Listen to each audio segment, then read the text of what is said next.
রাষ্ট্র সংস্কার শেষে নির্বাচনী রোডম্যাপ ঘোষণা করবে অন্তর্বর্তী সরকার, গুরুত্ব পাবে রাজনৈতিক দলের প্রস্তাব। পাচারের অর্থ ফেরাতে সুইজারল্যান্ডের সহায়তা চান ডক্টর ইউনুস, বর্ণাঢ্যদের $1 মিলিয়ন অনুদানের আশ্বাস অস্ট্রেলিয়ার। বন্যায় প্রাণ গেল 52 জনের, ক্ষতিগ্রস্ত 54 লাখ মানুষ। পানি বাড়ছে লক্ষ্মীপুরে, প্রত্যন্ত এলাকায় ত্রাণ চরম সংকট। সালমান আনিসুলকে আরো 5 দিন, টিপু মুন্সির 4 দিনের রিমান্ডে। শেখ হাসিনার বিরুদ্ধে হত্যা মামলা 100 ছাড়ালো। সাবেক মন্ত্রী কামালের মদদে দর্জি থেকে 1000 কোটির মালিক আগস্টিন, প্রভাব খাটিয়ে নারায়ণগঞ্জ সিটির কর্মচারীদের বহু বাড়ি গাড়ি।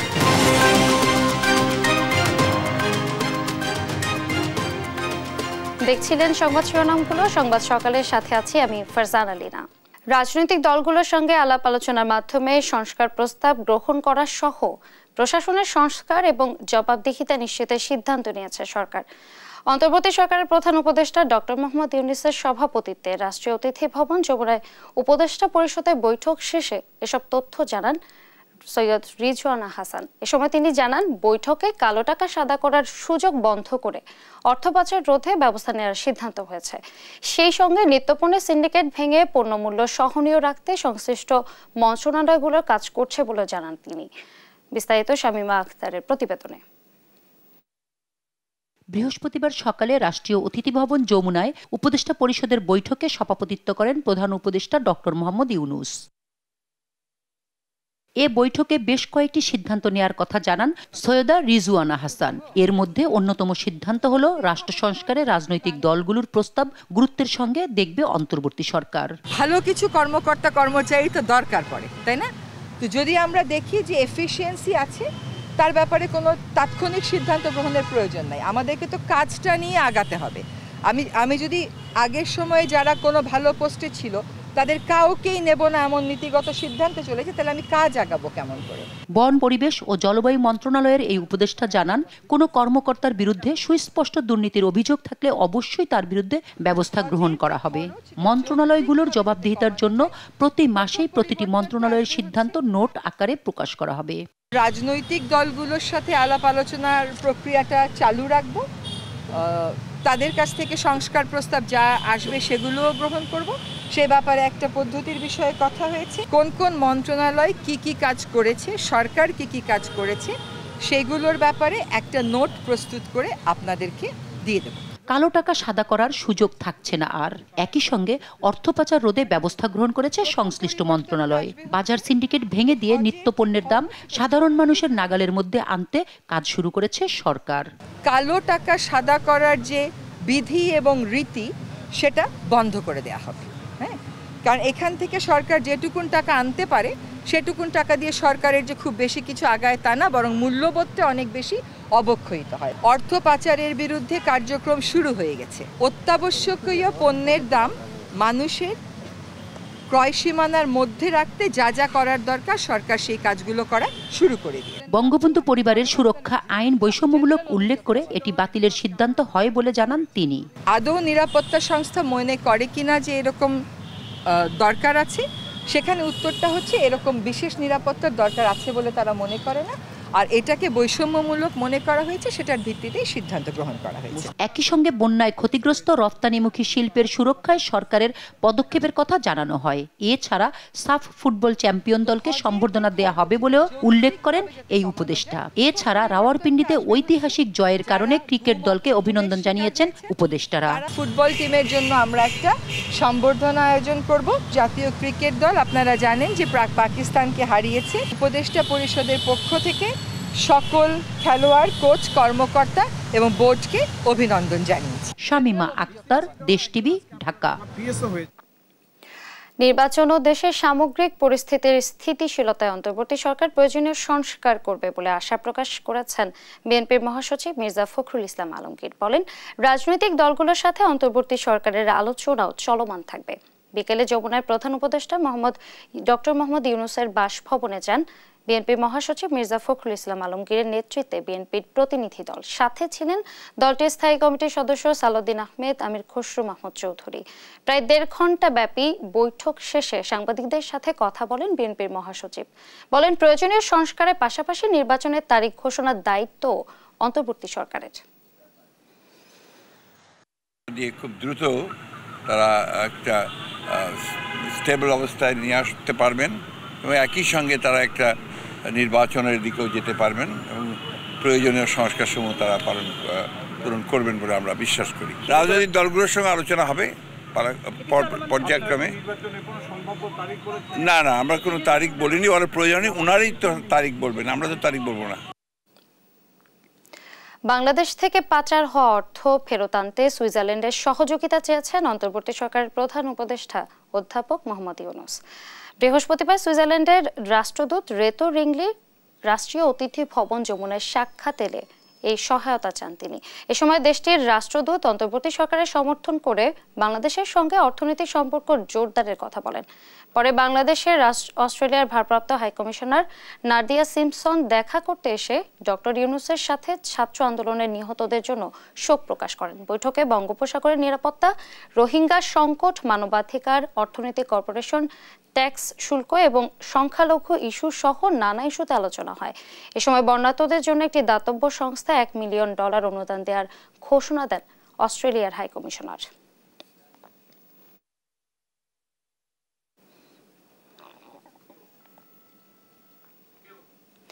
জাতিসংঘের গুম ও নির্যাতন বিষয়ক কনভেনশনে সই করেছে বাংলাদেশ। বৃহস্পতিবার এই সনদে সই করেন অন্তর্বর্তী সরকারের প্রধান উপদেষ্টা অধ্যাপক ডক্টর মোহাম্মদ ইউনূস।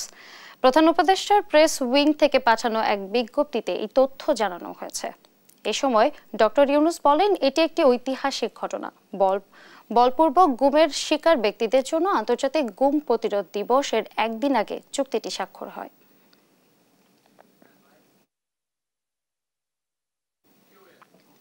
বন্যা কবলিত 11 জেলার মধ্যে লক্ষ্মীপুর এবং কুমিল্লা ছাড়া বেশিরভাগ এলাকার পরিস্থিতির উন্নতি হয়েছে, তবে এখনো পানিবন্দী লাখো মানুষ। অনেকে আছেন আশ্রয় কেন্দ্রে।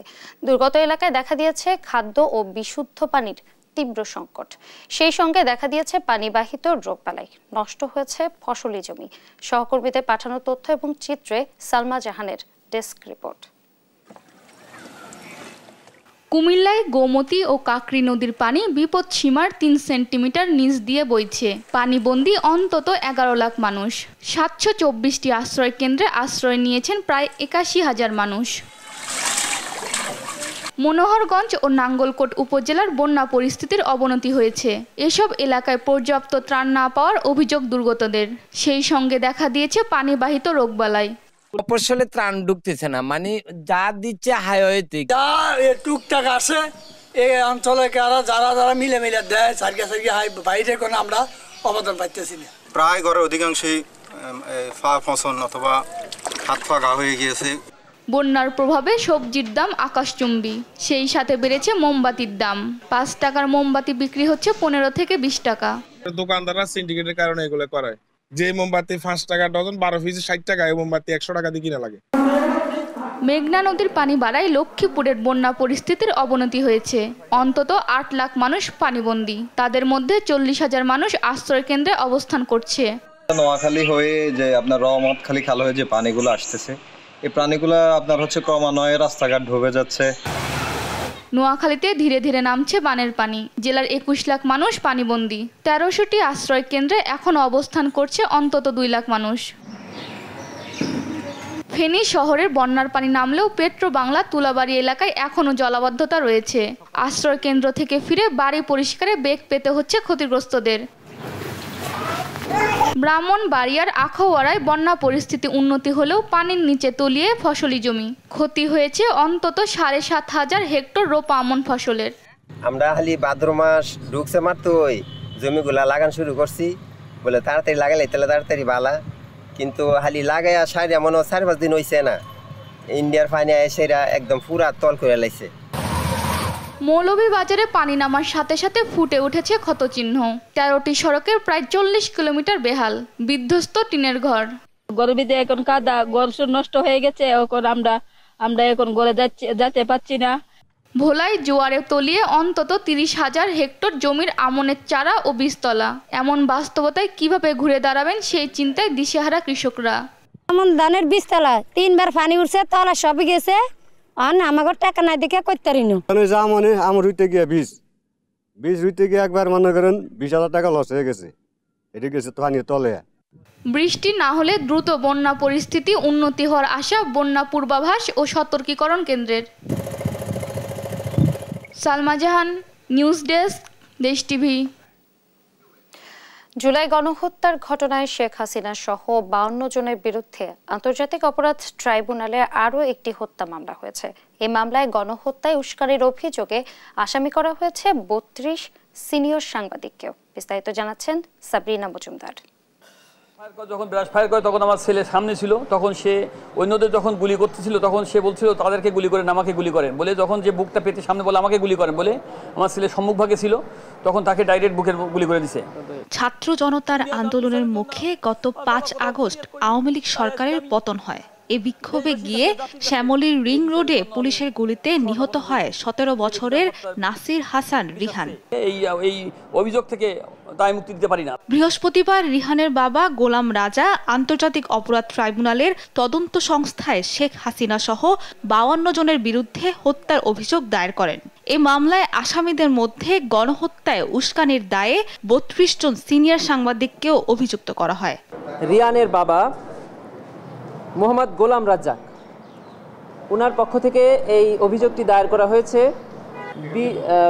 সাবেক প্রধানমন্ত্রী এবং তার মন্ত্রী পরিষদের তৎকালীন যারা খুব অ্যাক্টিভ ছিলেন সেই সদস্য, পুলিশের সদস্য যারা দায়িত্বশীল পর্যায়ে ছিলেন, সাথে সাংবাদিক, কলামিস্ট, তারপরে যারা নিজেদেরকে সুশীল দাবি করেন, টকশো করেন, এদেরকে আসামি করা হয়েছে।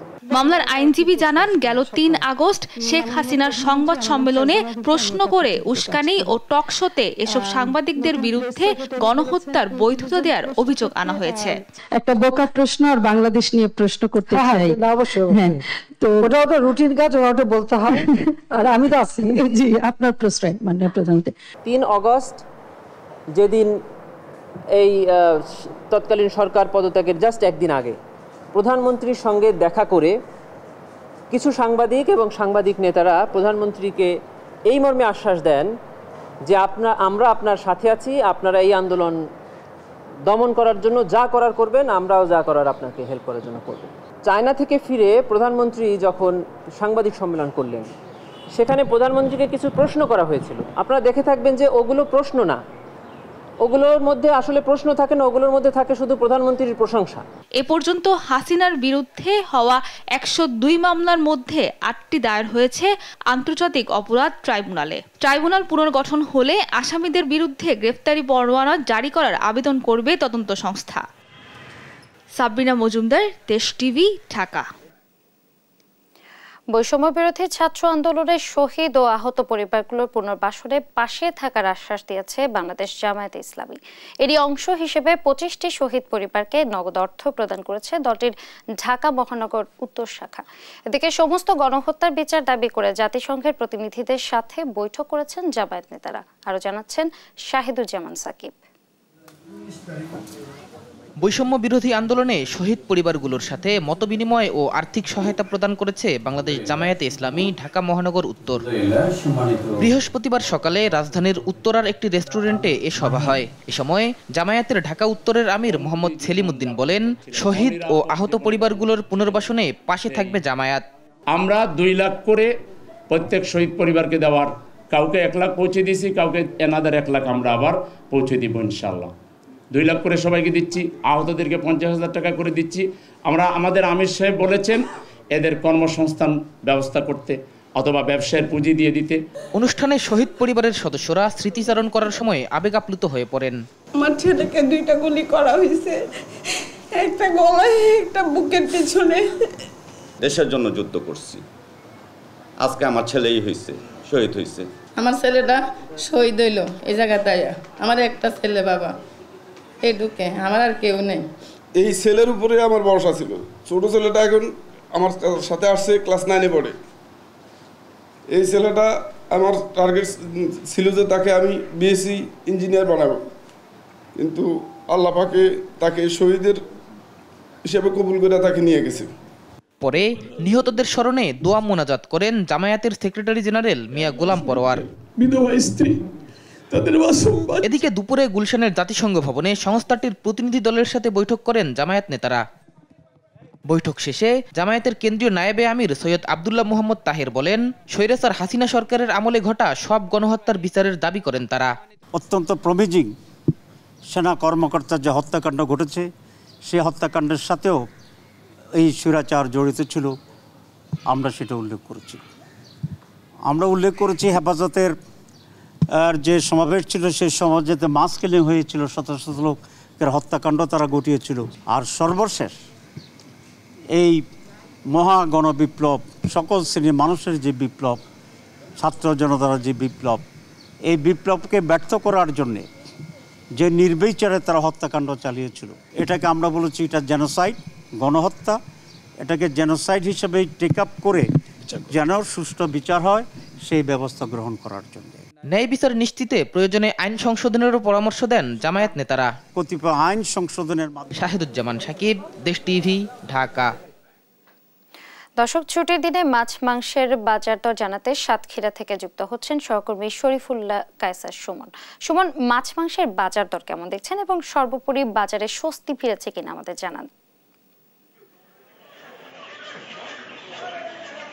লীনা, দাঁড়িয়ে আছি সাতক্ষীরা সুলতানপুর বড় বাজারের মাছ মাংসের যে গলি, সেখানে আজকে কিন্তু আপনাকে জানাতে পারি যে মাছ মাংসের বাজারে এসেছে স্বস্তিদায়ক একটি সন্তুষ্টি। আপনাকে বলতে পারি প্রত্যেকটি মাছ মাংসের ক্ষেত্রে এক হারে উল্লেখ করার মতো।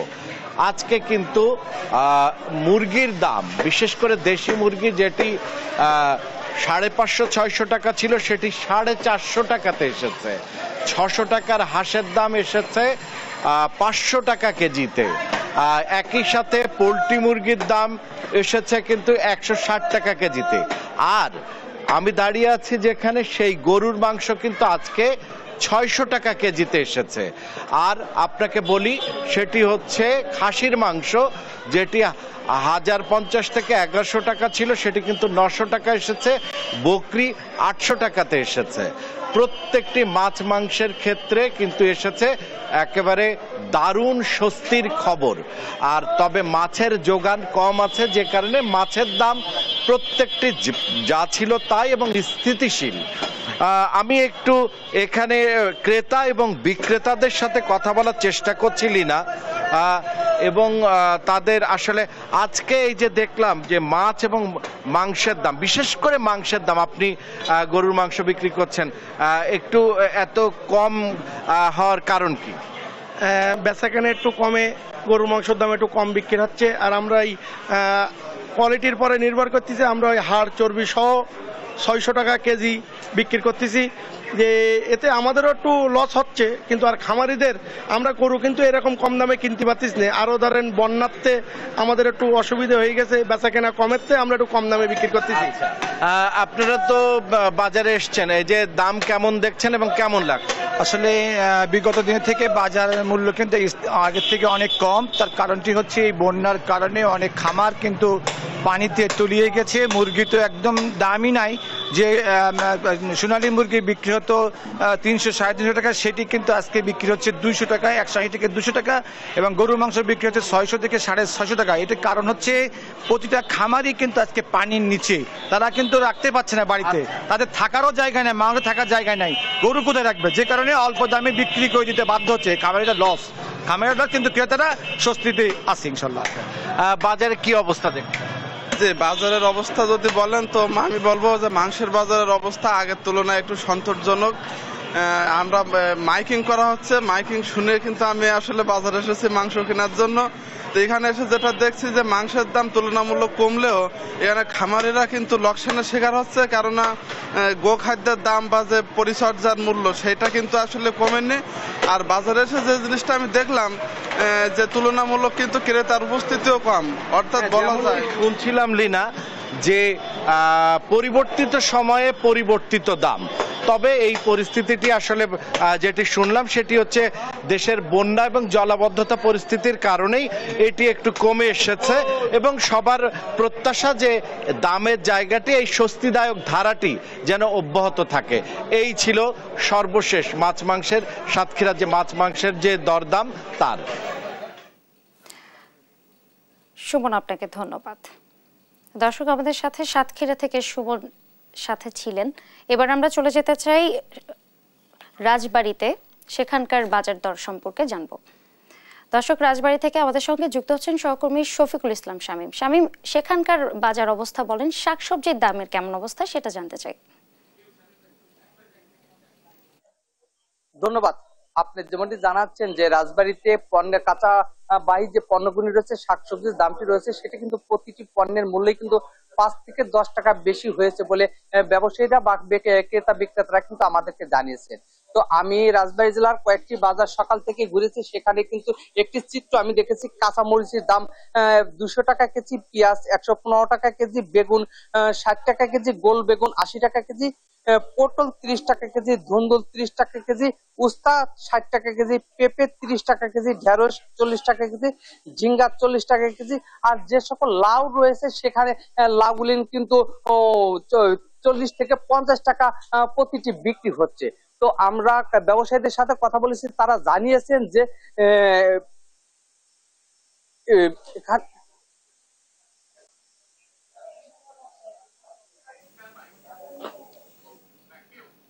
শামীম, আপনাকে ধন্যবাদ। দর্শক, আমরা বাজার দর সম্পর্কে জানছিলাম। দর্জি থেকে 1000 কোটি টাকার মালিক বনে গেছেন রাতারাতি, অথচ তেমন কেউ তাকে চেনে না, নামও শোনেনি কখনো। স্বৈরাচারী আওয়ামী লীগের কোনো কাগজে কলমেও খুঁজে পাওয়া যায়নি তার নাম। টঙ্গীর বিস্ময় জাগানো এই ব্যক্তির নাম আগস্টিন পিউরিফিকেশন। এই বিলিয়নিয়ারের বিপুল সম্পদের উৎসের সন্ধানে এম এ আজিমের অনুসন্ধানী রিপোর্টে থাকছে আরো চঞ্চল্যকর সব তথ্য। সেলাই মেশিনের সুই সুতোর খেলায় দারুণ দক্ষ আগস্টিন পিউরিফিকেশন। সেই দক্ষতায় চমকে দেয়া মাত্রা যোগ করে তিনি বন্ধুত্বের সুতোয় বাঁধেন স্বৈরাচারের অত্যন্ত প্রভাবশালী মন্ত্রী আসাদুজ্জামান খান কামালকে। এরপর বছরের পর বছর ধরে চলে এই দুই বন্ধুর টাকা বানানোর আশ্চর্য এক সেলাই কল। কামাল আগস্টিনের এই সেলাই কলের নাম মেট্রোপলিটন খ্রিস্টান কোঅপারেটিভ হাউজিং সোসাইটি লিমিটেড। কেবলমাত্র খ্রিস্টান ধর্মাবলম্বীদের এই কোম্পানিতে আসাদুজ্জামান খান কামালকে যুক্ত করেন আগস্টিন। স্বৈরাচারের স্বরাষ্ট্রমন্ত্রীকে অবৈধ নানা সুবিধা দিয়ে আগস্টিন নামেন লুটপাটে। কামালের প্রভাবকে কাজে লাগিয়ে আর নিরীহ খ্রিস্টান ধর্মাবলম্বীদের নাম ভাঙিয়ে আগস্টিনের বিত্ত বৈভব ফুলে ফেপে উঠতে থাকে। টঙ্গীর পাগারে এই রাজপ্রাসাদ সমতুল্য বাড়ির মালিক আগস্টিন পিউরিফিকেশন। এলাকাবাসী বলছে 15 বছর আগে এখানে ছিল একটি টিনের ঘর। আগস্টিন ছিলেন এখানকার একজন সামান্য দর্জি। এর আগে টিন সিট বাড়ি ছিল, পলডের ব্যবসা করতো, আবার এই যে দর্জি ব্যবসা, এরকম অনেক কিছু করতো। টেইলার ছিল? হ্যাঁ, একসময় টেইলার ছিল, আবার পাশাপাশি পলডের ব্যবসা করতো। হ্যাঁ, টিনের ছিল, কিন্তু তারা আধা পাকা বাড়ি ছিল। তথ্য অনুযায়ী রাজধানীতে অনুসন্ধানে দেশ টিভি টিম তেজগাঁও হুন্ডা গলির 63 নম্বর বাড়িতে একটি ফ্ল্যাট তার। একই গলিতে নির্মাণাধীন 7 তলা বাড়িটিও আগস্টিনের। এটা মালিক কে? মালিক হলো হাউজিং আপনার আগস্টিন পিউরিফিকেশন। হ্যাঁ। কি নাম? আগস্টিন। আগস্টিন এটা বাসা না, এটা হচ্ছে ওনার 3 তলায় একটা ফ্ল্যাট আছে। আগস্টিন পিউরিফিকেশনের রয়েছে মণিপুরি পাড়ায় আরও একটি ফ্ল্যাট। টঙ্গীর জিনুর মার্কেট এলাকায় 2টি বাড়ি, উত্তরার 16 নং সেক্টরে 5 কাঠার প্লট, এশিয়ান টাউনে 2টি প্লট সহ অসংখ্য বাড়ি আর প্লট। হ্যাঁ, আগস্টিন পিউরিফিকেশন, ওনার ফ্ল্যাট নাম্বার কত? তো 5। একটাই? একটাই। এইটা একটা, ওই পাশে মনে হয় যে 2টা না? না, ওই পাশে ফ্ল্যাট আছে না, ওখানে তো জমি কিনা বিল্ডিং করতেছে। কথা বলতে আগস্টিনের বাড়িতে গিয়ে ভেতরে ঢোকার অনুমতি মেলেনি দেশ টিভির অনুসন্ধানী টিমের। নিরাপত্তা কর্মী জানায় বাড়িতে নেই আগস্টিন ও তার পরিবার। Augustine purification. 2টা বাড়ি তার? বুঝি নাই। দুইটা বাড়ি। দুইটা বাড়ি। উনি কি আছে বাসায়? না। কে থাকে এই বাসায়? ঢাকায় গেছে না, কোন জায়গায় গেছে আসলে। পরিবারের লোকজন থাকে এখানে? পরিবারের লোকও ঢাকায়। শুধু দেশ নয়, আমেরিকা সহ বিভিন্ন দেশেও একাধিক বাড়ি গাড়ি করেছেন টঙ্গীর দর্জি আগস্টিন পিউরিফিকেশন। এর সবই করেছেন সাবেক স্বরাষ্ট্রমন্ত্রী কামালকে বন্ধুত্বের সুই সুতোয় গেথে। এম এ আজিম, দেশ টিভি, ঢাকা। কারো আছে ফ্ল্যাট, কারো আছে বাড়ি, কেউ বুঝে না নগদ অর্থ।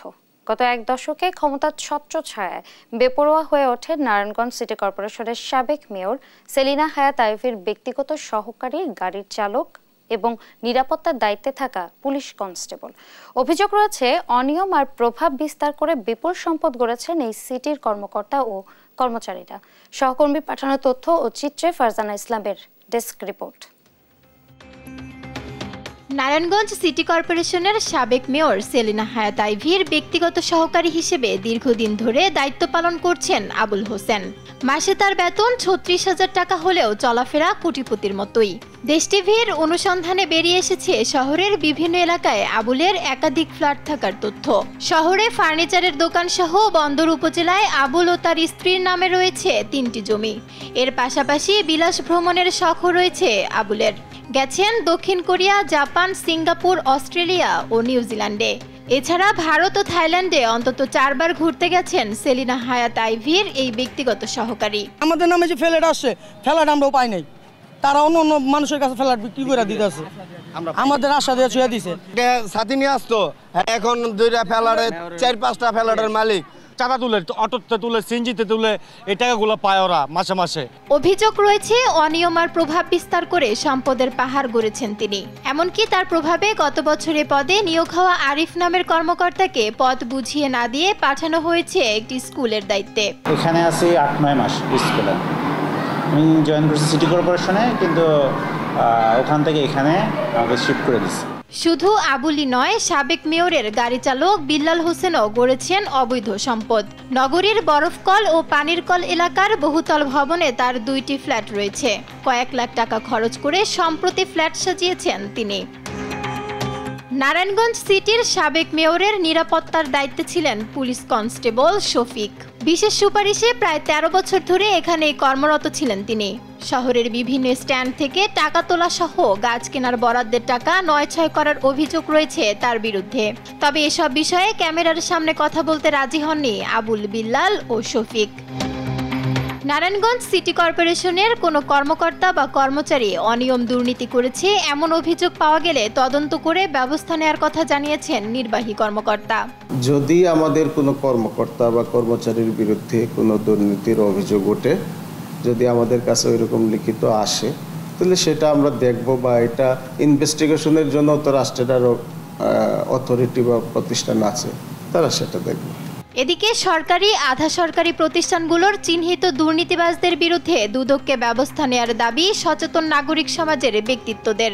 সিটি কর্পোরেশন, ভূমি অফিস, সরকারি আরও বিভিন্ন অফিস, ব্যাংক, বিমা, এগুলিতে আপনার বিভিন্নভাবে এখানে দুর্নীতির খবর পাওয়া যাচ্ছে।